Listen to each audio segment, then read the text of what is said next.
quietud y también total reverencia a la palabra. Amén. Dios primeramente y la palabra.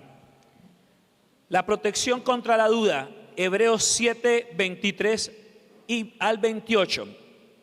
Dice: y los otros sacerdotes llegaron a ser muchos, debido a que por la muerte no podían continuar, mas este, por cuanto permanece para siempre, tiene un sacerdocio inmutable, por lo cual puede también salvar perpetuamente a los que por él se acercan a Dios. Quiero explicarle este último versículo, esos dos primeros versículos, el 23 y el 24. Sucede que el antiguo sacerdocio era guiado por un linaje. El antiguo sacerdocio era llevado por un linaje, porque moría el patriarca de los sacerdotes y sucedía a su hijo. Moría el padre y sucedía el nieto. Y cuando dice que el sacerdocio de Jesús es inmutable, es que hay muchas maneras de sacerdocio, por el carácter del hombre, por la manera en que Dios direcciona al hombre y dirige al hombre. ¿Me hago entender? Entonces, estos sacerdotes morían y lo más probable es que se levantaba un hombre piadoso y terminaba el sacerdocio y se moría esa persona y venía quizás un sacerdocio impío. Se levantaba un sacerdocio piadoso y al poco tiempo un sacerdocio impío, o un sacerdocio a medias tintas, que ni rajaba ni prestaba el hacha. Y nosotros podemos ver en varios episodios del servicio en el templo en el antiguo pacto, de que se levantaban grandes hombres de Dios, grandes sacerdotes temerosos de Dios, hombres de Dios que eran usados tremendamente por Dios. Pero también se levantaban sacerdotes impíos, sacerdotes que no obraban de acuerdo a la justicia de Dios. Y cuando la Biblia nos dice que el sacerdocio de Jesús es para siempre y que el sacerdocio de Jesús es inmutable, en ello como pueblo de Dios podemos descansar. ¿Cuántos dicen amén? Que el mismo Jesús, desde la cruz hasta ahora, durante todos los periodos de la iglesia, ha sido el mismo poderoso, el mismo milagroso, el mismo lleno de misericordia y gracia sobre todos los que le buscamos en medio de nuestra necesidad y en medio de nuestro deseo por tener una relación con Él. Dios a través de Cristo es inmutable. Dios en Cristo es inmutable. Su sacerdocio también es inmutable. En ese tiempo el sacerdocio tenía que ofrecer muchos sacrificios, pero en este tiempo un solo sacrificio es más que suficiente. Y lo lindo de todo es que el mismo sacerdocio, el mismo sacerdote se ofrece como sacrificio. ¿Me hago entender? Es inmutable este sacerdocio. Por lo cual, vuelvo al versículo 25 en la Biblia, por lo cual puede también salvar perpetuamente a los que por él se acercan a Dios. O sea, ese sacerdocio es más que suficiente para que tú y yo seamos salvos eternamente. ¿Cuántos dicen amén? ¿Cuántos dan gloria a Dios? Ese sacerdocio, por cuanto es eterno, también la salvación, la mediación y la expiación que nos da y que ha provisto por nuestros pecados es permanente, es eterno, y no hay necesidad de más sacrificios. Y qué maravilloso es nuestro Señor, porque esa es la verdadera Navidad. Nosotros no ponemos a Jesús de bebé en un pesebre, y mucho menos lo crucificamos en abril o marzo, dependiendo del año.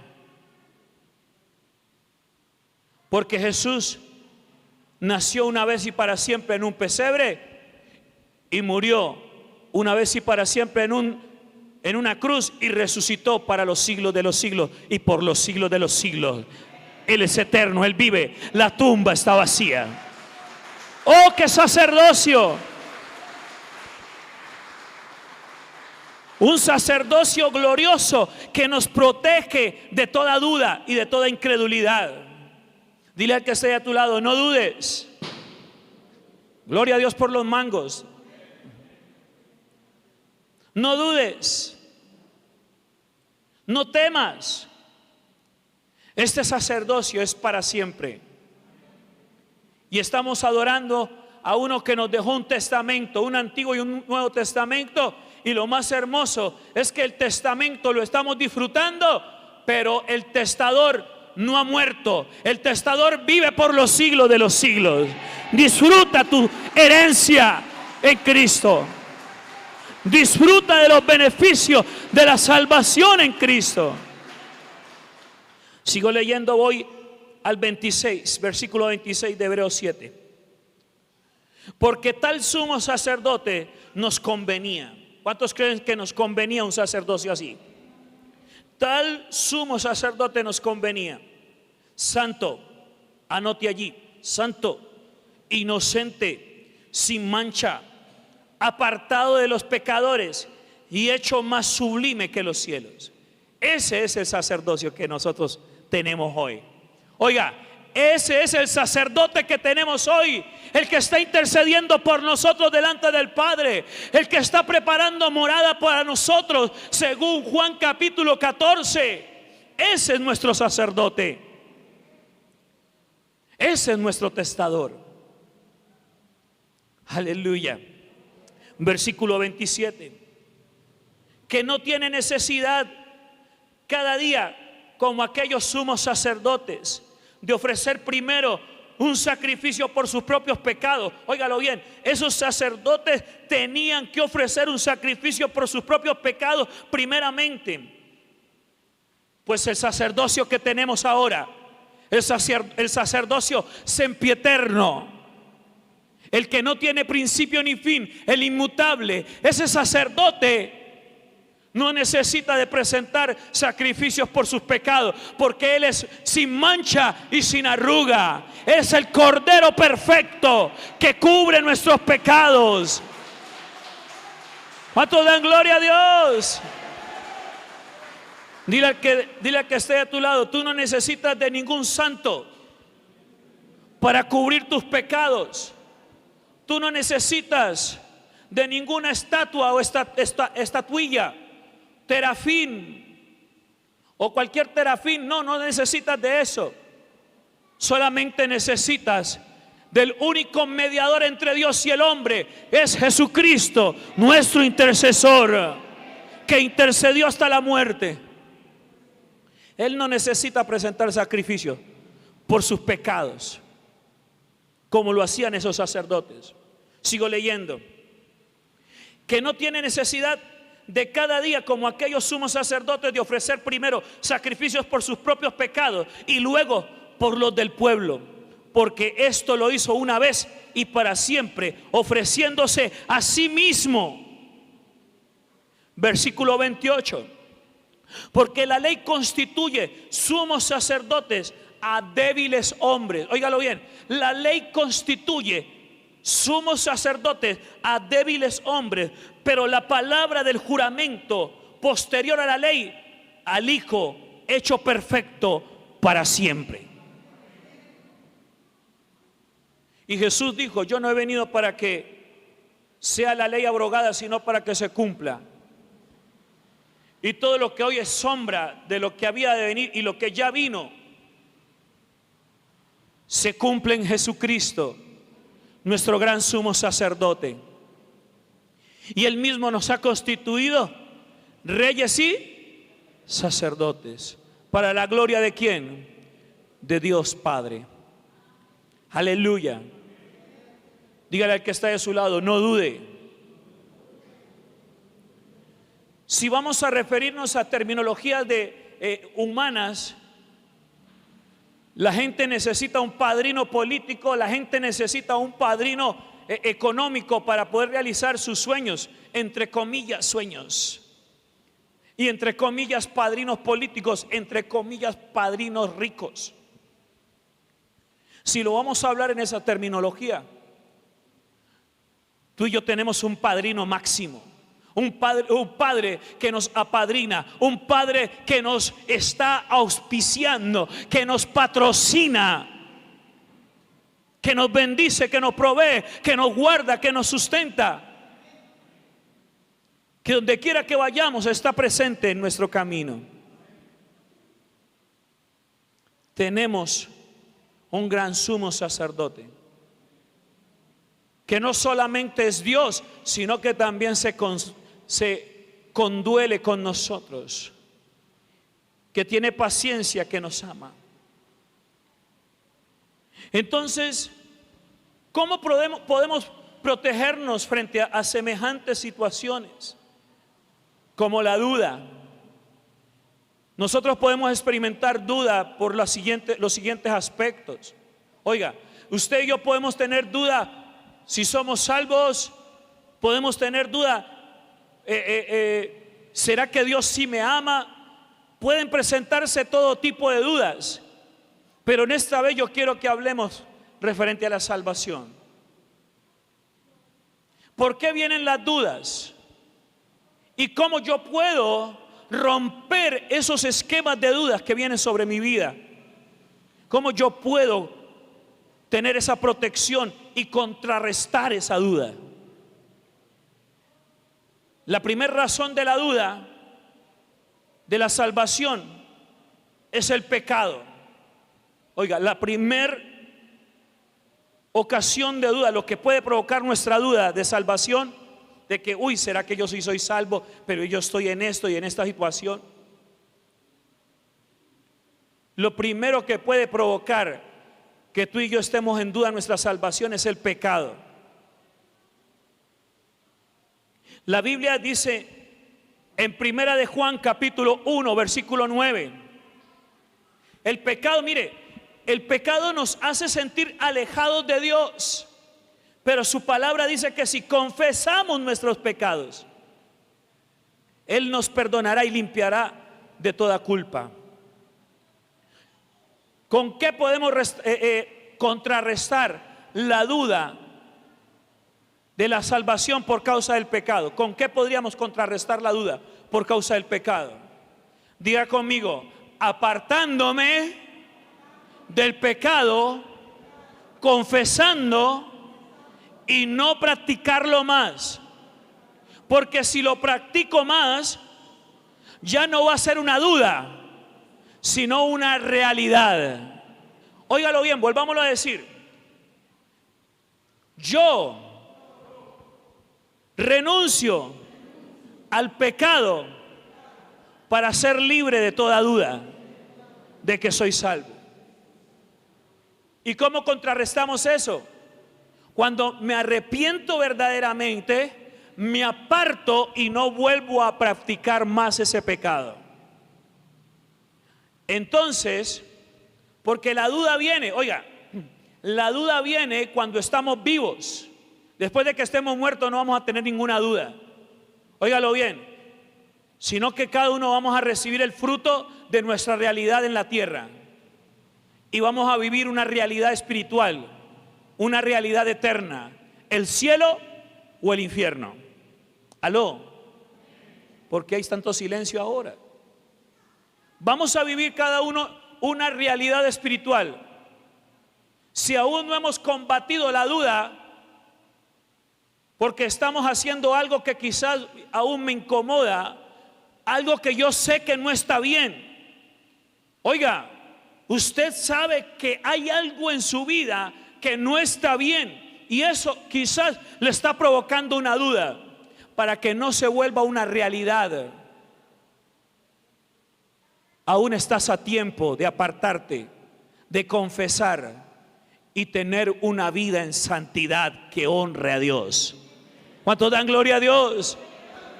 En Primera de Juan capítulo 1:9. En primera de Juan capítulo 1:9, mire lo que dice: si confesamos nuestros pecados, Él es fiel y justo para perdonar nuestros pecados y limpiarnos de toda maldad. Vuelvo y repito, si confesamos, no, yo lo veo normal, yo estoy ahí encebado en mi pecado, yo lo veo normal, sí. Yo veo normal acostarme con mi novio, con mi novia, yo veo normal estar mintiendo, yo veo eso normal. Es que estamos en el tiempo de la gracia. La gente a veces tiene una mala interpretación de la Biblia. La gente tiene una mala interpretación de la Biblia referente a la gracia. La gracia no es una licencia para pecar. Oiga, la gracia no es una licencia para pecar, porque hay gente que cree de que no, yo peco hoy sábado y mañana me arrepiento en el culto el domingo. No, así no funciona. La gracia es de más peso que la ley, porque en el tiempo de la ley Dios le dio las tablas a Moisés. Oiga, en el tiempo de la ley Dios le dio las tablas a Moisés, pero en este tiempo la ley ha sido escrita sobre el cuerpo mismo de Cristo. Las llagas del cuerpo de Cristo son la revelación de la justicia de Dios que teníamos cada uno que cargar por nuestros pecados. Si tú y yo somos conscientes de que Cristo murió en la cruz por nuestros pecados y seguimos practicando el pecado como si nada, estamos cometiendo una gran herejía. Oiga, estamos cometiendo una gran herejía, porque Cristo ya no está en la cruz. El que peca todavía tiene a Cristo en la cruz. Y Cristo no está más en la cruz, y mucho menos en una tumba. Está intercediendo por nosotros, ejerciendo el real sacerdocio que ha ganado porque se humilló hasta lo sumo. Y está viendo el linaje que ha lavado en sangre su propia majestad. Para que no se haga una realidad esta duda de salvación, confiesa tus pecados, apártate y alcanzarás misericordia. Aleluya.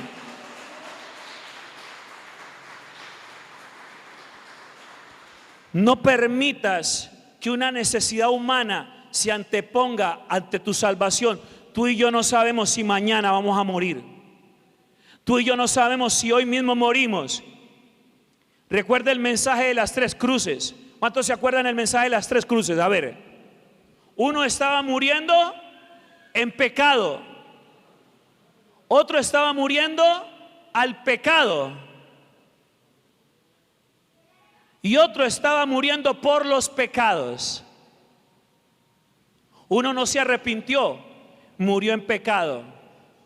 Otro se arrepintió, murió al pecado. Y otro estaba llevando los pecados de toda la humanidad, muriendo por el pecado, aunque no había pecado en su vida. Entienda este mensaje de las tres cruces y no lo olvide. Recuerde de que es un solo sacrificio por los pecados. Que Dios se apiade de nuestras almas si seguimos teniendo a Cristo en la cruz clavado, porque Cristo ya no está ensangrentado en una cruz. ¿Cuántos dicen amén? Cristo está sentado a la diestra del Padre, y no fuimos llamados para vivir en pecado. Tú y yo fuimos llamados para vivir en la gloria de Dios. Segundo, otro aspecto que llena de inquietud y duda nuestras almas es el legalismo. Legalismo. ¿Qué dice el legalismo? Oiga, el legalismo dice que la salvación se mantiene mediante la obediencia a las reglas hechas por el hombre, pero la salvación no se inicia ni se mantiene mediante buenas obras. Hay gente que cree que la salvación es por el vestido. Hay gente que cree que la salvación es una falda. Hay gente que cree que la salvación es ayunar todos los días. Y Dios nos manda a ayunar. Dios nos manda a orar. Pero por encima de todo eso nos manda a vivir una vida que honre a Dios, en obediencia a sus mandamientos por medio del Espíritu Santo. Nadie puede alcanzar la gloria de Dios o la salvación por medio de las religiosidades o los legalismos. ¿Qué es un legalismo? Es una norma establecida por un hombre. Recuerde que en algún momento Jesús dijo: estos hombres de labios me honran, pero su corazón está lejos de mí, porque solamente quieren guardar los mandamientos de hombres, pero no quieren guardar mis mandamientos. Ay, Señor, no te es lícito hacer milagros en día de reposo. Imagínate. Hasta allá llega la religiosidad, fariseísmo y legalismo. Y el legalismo puede llevarnos a nosotros a representar una duda. No son rituales, no son vestidos,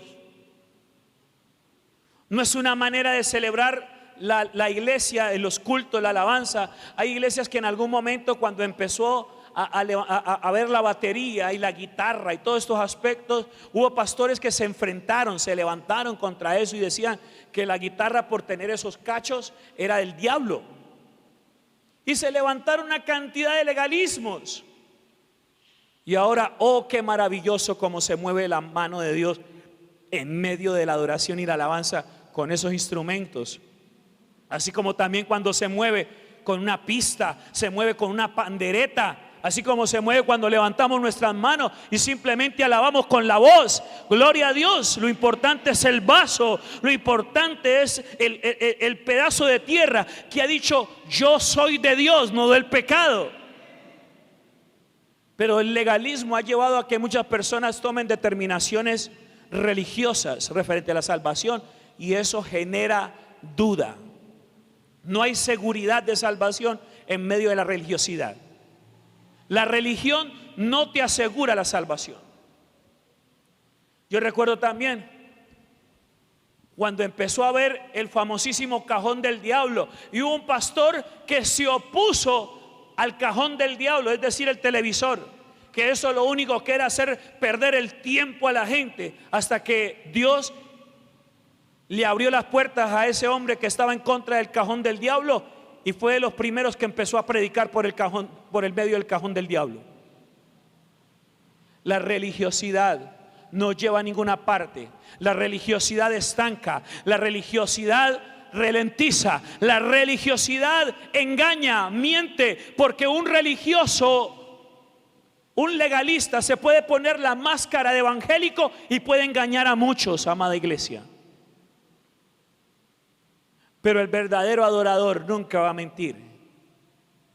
Aquí en lo íntimo siempre será un adorador. El legalismo genera duda. En Gálatas 3, versículos 1 al 5, mire lo que dice la palabra del Señor. Gálatas capítulo 3, versículos 1 al 5.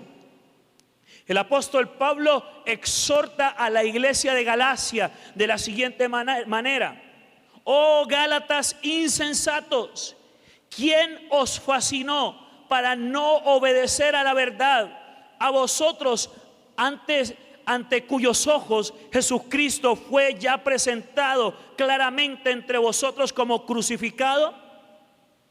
Esto solo quiero saber de vosotros: ¿recibisteis al Espíritu por las obras de la ley o por el oír con fe? Tan necios sois, habiendo comenzado por el Espíritu, ahora vais a acabar por la carne. Tantas cosas habéis padecido en vano, si es que realmente fue en vano. Aquel pues que os suministra el Espíritu y hace maravillas entre vosotros. ¿Lo hace por las obras de la ley o por el oír con fe? ¿Qué es lo que está pasando en la actualidad? Hay congregaciones, denominaciones, iglesias que quieren añadirle cosas a la fe. Y Jesús decía: oh escribas y fariseos, que coláis el mosquito y dejáis el camello. ¿Se acuerdan? Que ni entran ustedes ni dejan entrar. ¿Saben por qué pasa eso? Por religiosos, por legalistas que quieren añadirle a la palabra cosas que no son verdad, sino puras enseñanzas de hombres. Y cuando uno va a ver legalismos de la impiedad, legalismos desde el mismo pecado, normas que se fabrican desde la debilidad de otro hombre que está luchando con su carne, no un hombre lleno del Espíritu Santo, sino un hombre lleno de carne que está luchando por la misma carne en medio de la religión. Quien vive una religión está en duda su salvación y va a mantener dudando. Otra cosa que viene y nos puede provocar dudas: los sentimientos. Oiga, los sentimientos. Hay gente que vive una vida cristiana de hoy no sentí a Dios. Hoy no sentí a Dios.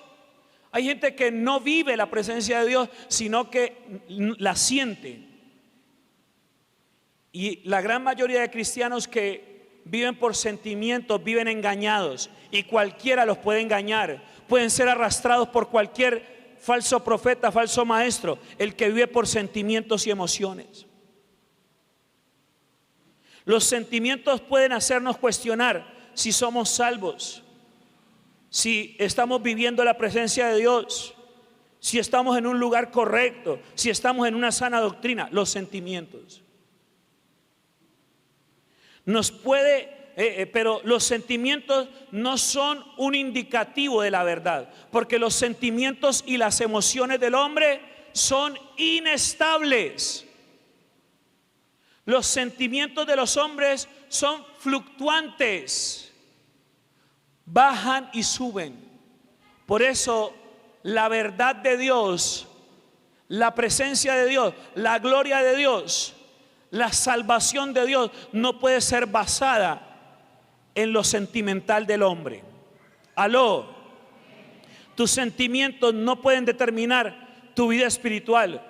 Usted no puede decir: hoy no siento congregarme, hoy no siento adorar, hoy no siento la presencia de Dios, hoy no siento orar. Porque si usted y yo vivimos bajo sentimientos, vamos a ser unos cristianos zarrapastrosos, vamos a ser unos cristianos mediocres. Pero el cristiano verdadero, por encima de los problemas, se levanta y dice: yo vivo para Dios, y bendita sea la gloria de Dios que me levanta hoy. El que vive por sentimientos, el sentimentalista, nunca va a ver el rostro de Dios, porque solamente los valientes arrebatan el reino de los cielos. Y ser valiente no tiene nada que ver con sentimentalismo. Ay, esa lloradera, esa pensadera que los tiempos pasados eran mejores, hermano, deje de estar llorando sobre la leche derramada y dele gracias a Dios que usted está en el presente. ¿Cuántos están en este presente? Viva el presente y dispóngase para lo que Dios quiere hacer con usted en este presente, para que vea la gloria de Dios en el futuro. En Filipenses capítulo 1 versículo 6 dice: estando persuadidos, Filipenses 1:6 dice: estando persuadidos de esto, que el que comenzó en vosotros la buena obra, la perfeccionará hasta el día de Jesucristo. ¿Cuántos están siendo perfeccionados? Pero dispóngase. Diga conmigo, fuera sentimientos y emociones. Diga conmigo, fuera sentimientos y emociones. Diga conmigo, fuera susceptibilidades. Ahí ya menguaron. Fuera susceptibilidades. Yo maduro, crezco en el propósito de Dios. ¿Cuántos dicen amén? Y el último, que puede provocar dudas, lanzar dardos, confundir, hacerte creer de que no estás bien, que manipula tus sentimientos y emociones si no se los entregas al Señor. Satanás, nuestro adversario, puede provocar dudas. Él es un acusador que constantemente nos recuerda nuestros pecados, pero Pablo nos asegura que nadie puede acusar a los elegidos de Dios. ¿En dónde dice eso? Romanos 8, 33, 34, por favor. Romanos 8, 33, 34. Contrarreste esto. Contrarreste estos ataques, estos sentimientos de inseguridad, estos sentimientos de duda. ¿Será que sí? ¿Será que me congrego? ¿Será que me arrepiento? ¿Será que oro? ¿Será que ayuno? ¿Será que abandono este pecado? Es que es tan rico. Hermano, deje de dudar. No ponga más en entredicho lo que a Cristo le ha costado sangre por un desliz. Es su alma. Oiga, es su salvación. Es su vida espiritual. No es la de los demás. Es su salvación. Es su vida espiritual. No permita que factores externos interrumpan lo que Cristo ha ganado por usted, porque Él tiene un paraíso eterno para usted, porque Él tiene la gloria eterna para usted. Quizás en este mundo va a ser tentado, quizás en este mundo vas a estar padeciendo situaciones, adversidades, soledad, angustia. Pero acuérdese de Lázaro y el rico. ¿Cuántos se acuerdan de Lázaro y el rico? La pregunta es, Lázaro, durante toda su vida, ¿qué vio? Diga conmigo, solamente problemas.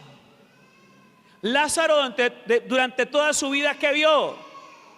Problemas. Pero cuando murió, ¿qué pasó? A la gloria de Dios, donde nunca más iba a sufrir. No caiga como cristiano en un evangelio ficticio, en un evangelio de cuentos de hadas. Amada iglesia, no caiga en historias y fábulas de falsos profetas y falsos maestros. La doctrina santa de Dios dice que cuando venga el día malo nosotros debemos estar firmes. Que cuando venga la adversidad tú y yo debemos tener fe de que Cristo va a levantarse y va a decirle a la tempestad: detente. Así que contrarreste estas cosas.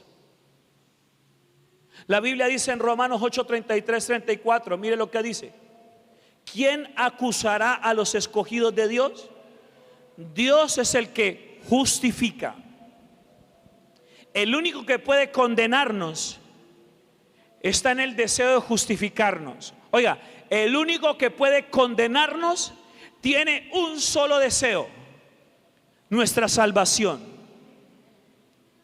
¿Para qué lado vas a pegar? ¿Para el lado de lo que te está impulsando a la duda? ¿O para el lado de la seguridad de tu vida eterna? Toma hoy la determinación, pueblo de Dios. Toma hoy la correcta determinación. 1, el pecado. 2, el legalismo. 3, los sentimientos. 4, nuestro adversario o Jesucristo, que tiene la suficiente fuerza para levantarnos en los momentos más difíciles de nuestra vida. Toma hoy tu determinación, amado pueblo de Dios. Ponte sobre tus pies y medita en esta palabra hoy.